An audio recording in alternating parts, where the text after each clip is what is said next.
So even though this job looks great, it didn't quite go to plan as I thought it would for the week. So on this one I was working down in Kent for the week, and usually the week before I ask the client to send a picture of the wall so we can see what we're coming up against.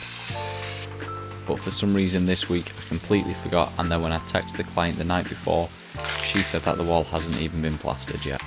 This was completely my fault because I should have made it more clear to the client, so we had to do an extra day or two prep work. It wasn't too much of an issue because I did used to be a plasterer, so going overboard is not a problem. So as you can see for this, I use a pre-mixed filler, which is quite new, but it is the best way in my opinion to do things nowadays. It's a lot easier, quicker, and it's just as tough as normal plastering, and it means we can get on with our normal finishes the next day. So I put about 3 to 4 coats on, flattened it all off, and then sanded it down in between coats. By the time this was done, everything was perfectly flat and ready to go. So this is once all the prep work's done, and then applied 2 base coats. So I'm just getting set up ready to add the third coat for this one, so I'm just going to show you the little polished board there that we've done, and this is the idea that I've got for the Venetian plaster for the wall.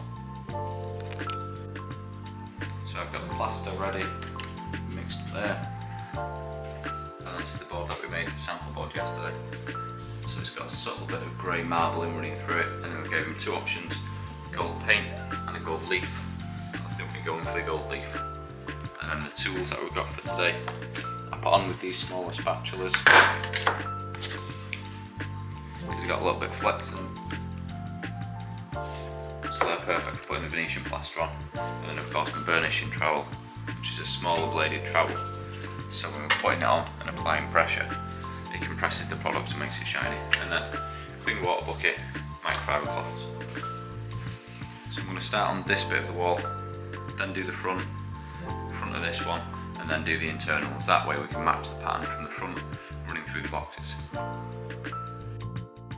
So this is the top coat application now. So what I've got on my trowel there, you probably can't see it much to be honest, is the white plaster and a little bit of grey mixed in. What happens then is when I'm putting the trowel up, the grey pulls through with the white and gives it a nice even blend. This is something that takes a lot of time to get used to because you've only got one shot at it, because once you've dragged it through once, that bit is done and you can't go over it, because if you keep going over and trying to mess with it, it just blends the grey into the white and everything becomes one colour. So you've just got to have a little bit of confidence in this one and trust the process. For this I use Murano by Elf Decor. I'll put a link down in the description below for all of the Elf Decor tools and equipment that I've used. It is the best stuff that I've used so far, to be honest with you. You can see it gets a really nice shine on it. So this is finished on, I think this was roughly the 3rd day of the project.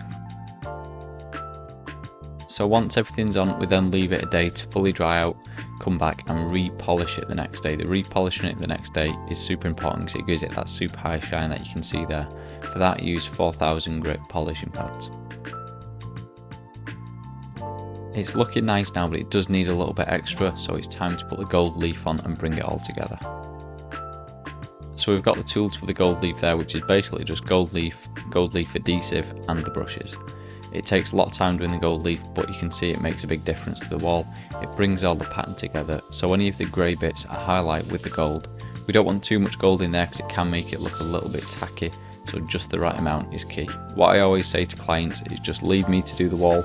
I've done a lot of them before, so I'm pretty sure I know what I'm doing, and usually it turns out alright. If there's any Venetian plasterers watching this as well and you want to learn this design, I do have online courses which are also linked down below. So a little monster break, it was absolutely roasting this week, especially down south because I'm from Manchester, it's a lot warmer down south.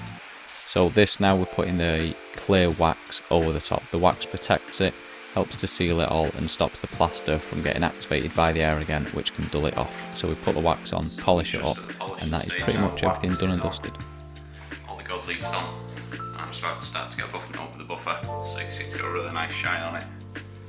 Just about to buff it up.